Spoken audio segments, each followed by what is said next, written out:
हरि ओम्। नमः सर्वेभ्यः। अद्य 2020-2021 मे मासस्य 10मे दिनाङ्के गीताप्रवेशस्य प्रथमभागस्य 41तमकक्षार्थं सर्वेभ्यः स्वागतम्। अग्रिमः मुख्य अंशः अस्माकं गीताप्रवेशप्रथमभागे वर्तते सन्नन्तः इति। अत्र यथा निजन्तः इति वदामश्चेत् निच् अन्ते यस्य भवति इति निजन्तः, तथैव सन् अन्ते भवति यस्य सः सन्नन्तः। इत्युक्ते धातुः एव, यस्य धातोः अन्ते सन् इति भवति सः धातुः सन्नन्तः इति उच्यते। पुनः सन् इत्युक्ते तत्र सन् इति कश्चन प्रत्ययः वर्तते।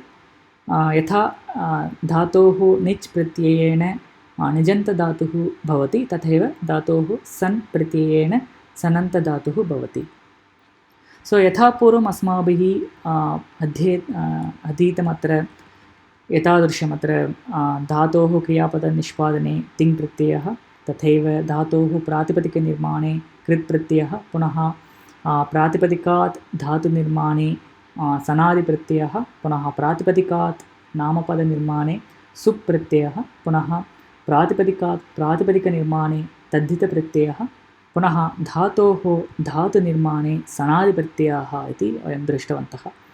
अत्र अस्माभिः यः प्रत्ययः अस्माभिः पठ्यमानः वर्तते, सः प्रत्ययः सनादिप्रत्ययः। अत्र धातोः धातुनिर्माणार्थं यः अत्र सनादिप्रत्ययः वर्तते, सः एव अस्माभिः अत्र पठिष्यते।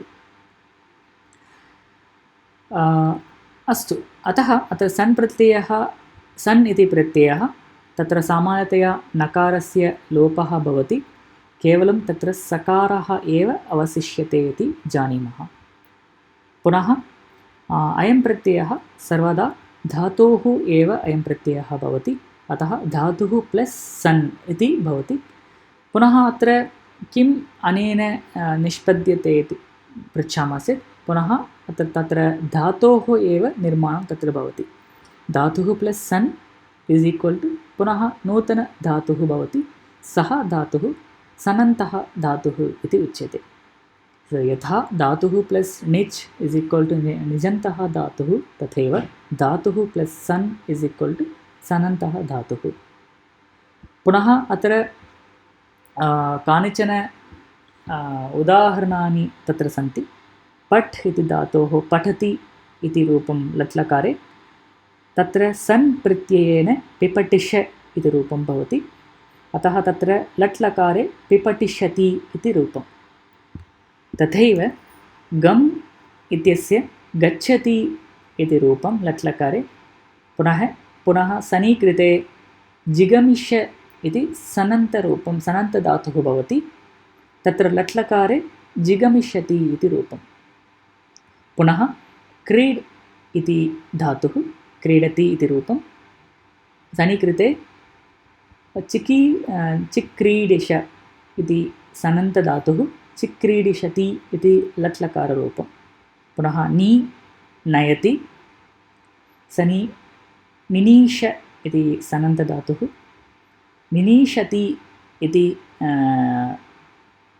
तस्य लट्लकाररूपं। पुनः कृ करोति, पुनः तस्य सनीकृते चिकीर्ष इति रूपं भवति, लट्लकारे चिकीर्षति। भू भवति, बुभूष इति सनन्तरूपं, तत्र लट्लकारे बुभूषति। अस्तु, इदानीं सन् इति प्रत्ययः धातोः प्रयुज्य तत्र नूतनसनन्तधातुः भवति, पिपठिष जिगमिष इत्येवं। पुनः तस्य यदि धातुः इति वदामः, पुनः धातोः यादृशानि रूपाणि भवन्ति तादृशानि रूपाणि अत्र अस्य सनन्तधातोः अपि भवन्ति इति स्मरामः। यथा पठ् इति धातोः दशलकाराः भवन्ति, पुनः त्वा तुमुन् सन् एतादृशप्रत्ययाः भवन्ति, तथैव अत्र पिपठिष इत्यपि तदपि तत्र सः अपि धातुः एव वर्तते, अतः तत्रापि दशलकाराः, पुनः तवत् तुमुन् पुनः त्वा एवं सर्वे प्रत्ययाः तत्रापि भवन्ति। अतः पिपठिष्यति इति तस्य लट् लकाररूपं तत्र भवति। अस्तु, इदानीम् अत्र पिपठिष्य इति धातुः वर्तते, तस्य अर्थः कः इति पृच्छामश्चेत् अर्थः भवति इच्छा इति अर्थे भवति। उदाहरणार्थं पठति मीनिङ्ग् रीडिङ्ग्, पिपठिष्यति meaning wish to or desire to read. So that's the meaning of pipatishyati. So balakaha patati, boy reads. Balakaha pipatishyati, boy desires to read. He is not reading but he desires to read. So तथैव इच्छार्थे अस्य धातोः प्रयोगः भवति, सनन्तधातोः। पुनः अत्र सन् इति प्रत्ययेन धातुनिर्माणं भवति इति जानीमः। सो अत्र कथम् अत्र पठ् इत्यस्मात् कथं तत्र पिपठिष्य इति रूपं, पुनः गम् इत्यस्मात् जिगमिष्य इति रूपं कथम् एतेषां रूपाणां निर्माणं भवति इति पृच्छामश्चेत् तत्र प्रक्रिया काचित् क्लिष्टा वर्तते, परन्तु केवलम् अस्माकम् अवगमनार्थं किञ्चित् सरलधातुम् एकं स्वीकृत्य अहम् अत्र प्रदर्शयामि, परन्तु सा एव प्रक्रिया सर्वत्र भवति इति नियमः नास्ति। केवलम् अस्माकम् अवगमनार्थं कथम् अत्र एतादृशं रूपं भवति इति ज्ञानाय तत्र मया एतादृशी प्रक्रिया दर्श्यते। अस्तु, अग्रे गच्छामः। अत्र सन् धातुनिर्माणप्रक्रिया यथा पूर्वं सूच् इति धातुं वयं स्वीकुर्मः। सूच् तस्य लट् लकाररूपं सूचयति इति भवति। Meaning inform or notify, that's the meaning of सूचयति। तस्मात् सन् इति प्रत्ययः युज्यते।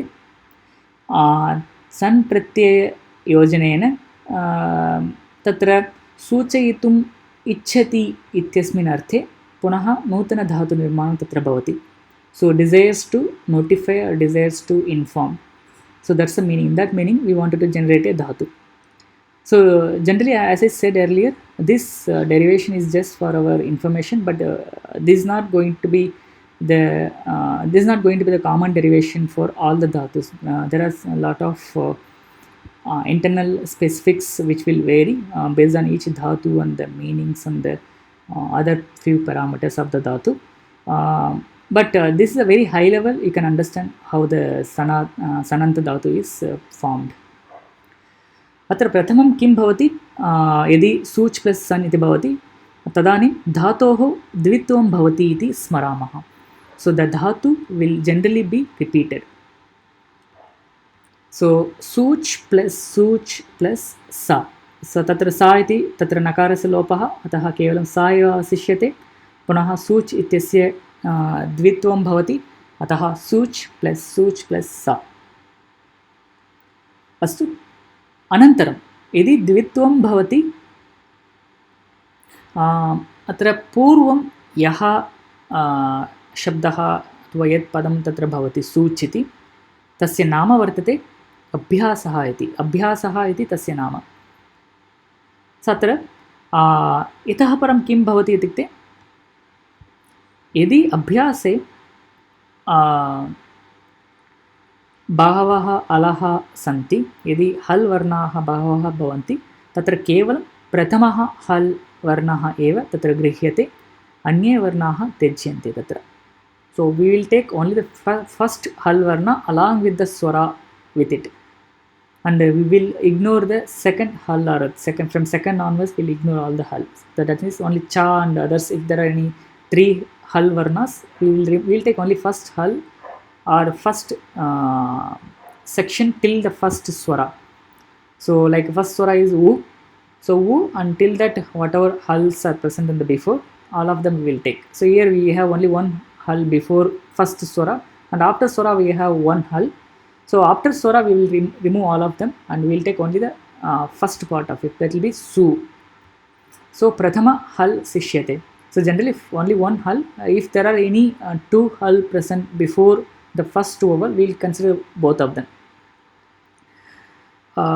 Okay, the next rule is hrasvatvam bhavati. So as we said, we will capture or we will get hold of only one swara, and that swara will get the shortened.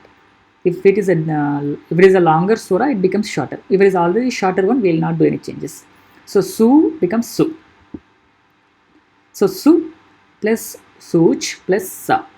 So this is the prakriya right now, prakriya state right now. The next is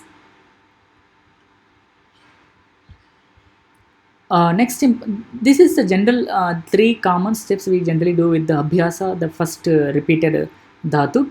The second part will remain as it is unless there are any specific rules or prescribed by any sutra. And the next thing is there is something in the middle between su, such plus sa. There is something extra in the middle comes, that is called as idagama. I think idagama is not covered in our series. So idagama is in certain forms in the ringlakara. Like example, bhavishyati, lekhishyati, or in those cases there is a ikara is heard. Gamishyati, gam plus ishyati, tatra gam plus ikara plus ishyati, plus bhavishyati, bhav plus ikara plus ishyati. And similarly, if you see the other forms like labsyati, so there ikara is not there. So it just lab plus isyati. So there is no ikara in the middle. So there are certain dhatus, we call them as set dhatus, where ikara will come in such places for those dhatus. And similarly, there are certain dhatus in certain dhatus like nate dhatus. In those dhatus, the ikara will not come. And in certain dhatus, ikara optionally comes. So there are three cases. In certain dhatus where ikara comes, certain few set of dhatus where ikara does not come. In few set of dhatus, the ikara is optional. That means where ikara is optional, we will get two forms, one with ikara, one without ikara. So this is just a introduction for idagama, that ikara is from the agama called it, and there takara goes, only ikara plus will be remaining. That ikara will be between the pratyaya and the dhatu generally. So generally bhavishyati, there bhav plus ikara plus isyati. Isyati is the isya is the pratyaya, and generally the idagama comes between the dhatu plus pratipadikam. Between them generally idagama comes. So in this case we have to see if that particular dhatu is eligible to have a idagama. If it is eligible to have an idagama, then idagama will be applied in the middle. Then we will finish that combination. So now if there are any sandhi or some sandhi we need to take, we have to apply, then we have to apply that sandhi and form the final form. The final form will be susu chisha is the final form. So susu ch is the first part, and ikara plus sa. And any shakara comes generally any shakara of pratyaya which comes after ikara, it generally gets converted to shakara. That's shatvam is called. It's as we have natvam, similarly it's called as shatvam. Because of that it becomes susu chisha. So this is the final form. This is the final sananta dhatu. So from here all the lat lakara forms like susu chishati, that's lat lakara pratama purusha ekavachana form. So this is the overall prakriya for generating the sananta dhatu.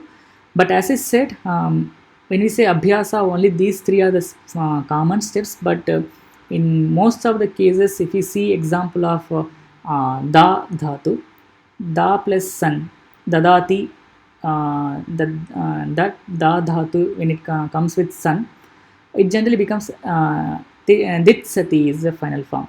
Ditsa is the sananta dhatu. There the dvitvam will not happen.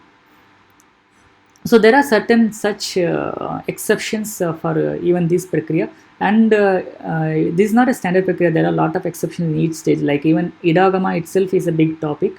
Generally dhatus are categorized with three, and along with that, when it comes along with sun, certain non-it dhatus will become as a sed dhatus, and sed dhatus becomes like a non-it dhatus.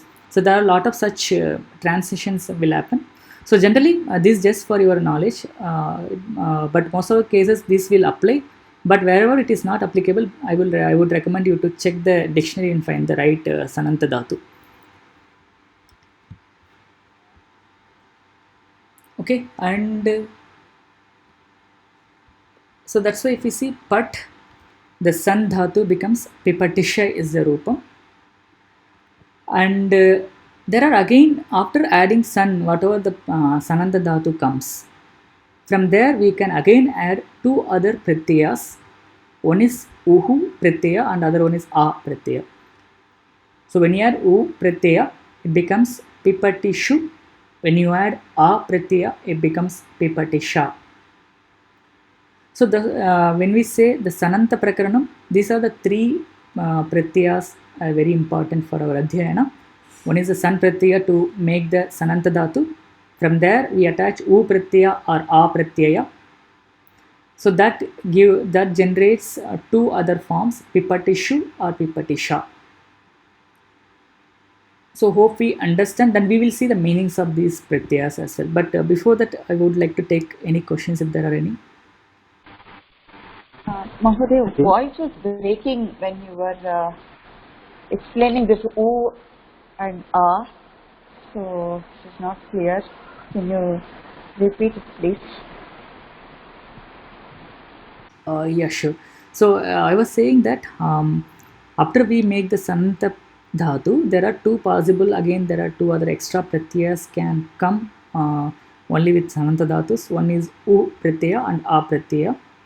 And when we add u pratyaya, the form will be pipatishu, and when we add a pratyaya, the form will be pipatisha. Is that clear? Clear? So which is the actual form then?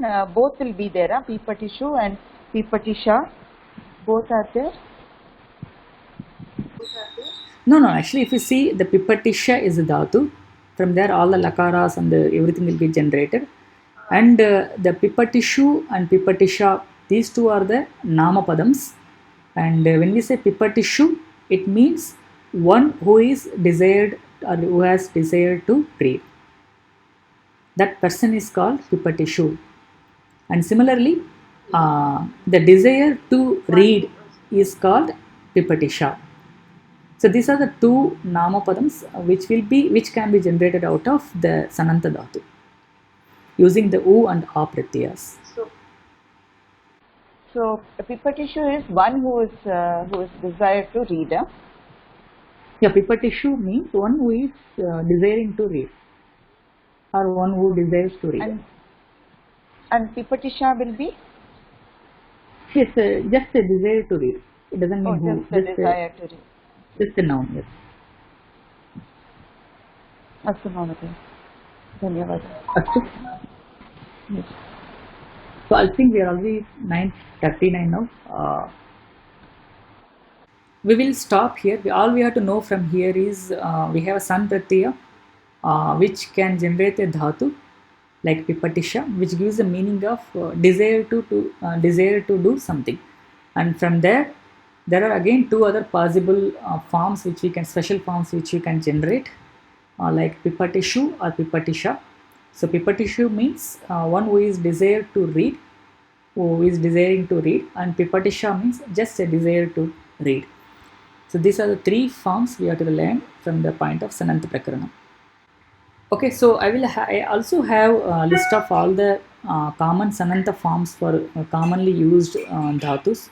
I will share that in the next class probably. But as I said, we cannot go with any default prakriya as we have seen here, because the prakriya is completely different based on the dhatus and the pratyayas and other complex algorithms. But for now, to know any sananta form of any dhatu, we can actually find out in the dictionary to know the sananta form. So even I will try to cover that part as well in the next session, how to look up in the dictionary for the sananta form and how do we generate. But if you know the sananta dhatu, then generally all other forms like pipatisha is a dhatu, then it will be pipatishu and pipatisha is the other two forms. So only the knowing the first form is a little difficult here. That you can learn it with the help of dictionary. That's first thing. And second thing is, this is as it is a difficult part. You may have to repeatedly use these sananta forms to get familiar with, like as we know already, like gam dhatu, the lat lakara form is gachati. It's completely not related to gum. It's gachati is completely different and gum is different. But as we repeatedly practice gachati and we use it in the regular sentences, the gachati becomes the familiar. We get familiar with the gachati form. The same way, the sananta forms will also get easy. Will become easy the more and more we use it. So we will keep that in the mind. And next class we will resume on the sananta forms, and we will see all the sananta list, and we will start with our lessons as well.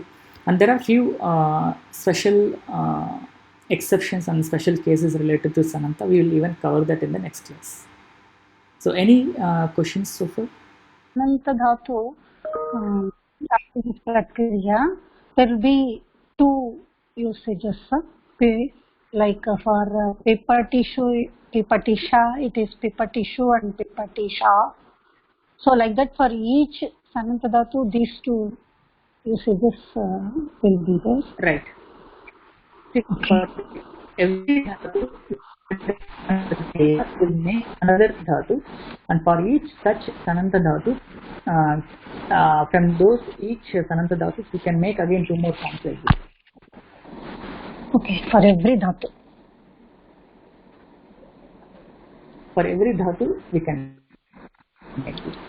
अस्तु महोदय, धन्यवादः. So अद्यतन संक्षेपः. So रहस्यमिदमुच्यते इति द्वन्द्वाव्ययभावसमासस्य अध्ययनम् अस्माभिः कृतं. तत्र अव्ययभावसमासभेदान् वयं दृष्टवन्तः. तत्र अव्ययभावसमासः त्रिधः भवति इति ज्ञातवन्तः. तथैव सनन्तप्रकरणस्यापि आरम्भं वयं कृतवन्तः. अतः सन् इति प्रत्ययः इच्छार्थे भवति. धातोः सन् प्रत्यये कृते क्षम्यतां, धातोः सन् प्रत्ययेन पुनः नूतनसनन्तधातुनिर्माणं भवति. तस्य अर्थः कर्तुम् इच्छति अथवा नो चेत् इच्छार्थे तस्य धातोः प्रयोगः भवति इति ज्ञातवन्तः. पुनः तत्र पुनः तस्मात् धातोः पुनः उ इति प्रत्ययः तथैव आ इति प्रत्ययः तत्र भवितुम् अर्हते. तेन तत्र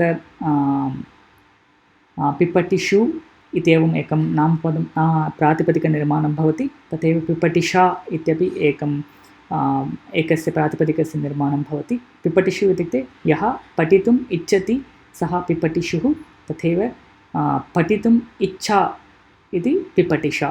एवं विग्रहवाक्यं वक्तुं शक्यते. सो एवं वयम् अद्यतनकक्षां समापयामः. वयम् अग्रिमकक्षायां पुनः विस्तारेण सनन्तप्रकरणं वयम् एकवारं पश्यामः. That's all for today. Thanks for watching this video online. If you have any queries or if you want to interact with teachers or students, connect at forum.sanskrit.today and subscribe to this channel sanskrit.today to watch more videos like this. Share this video with your friends and interested people or group. And if you have any suggestions or feedback about this session or the series, please post it in the comment section, and finally like this video. Thank you. Thanks for watching this video online. Let us meet in the next session with some other. So thank you. Thanks for watching this video online. Let us meet in the next session. Dhanyavadaha.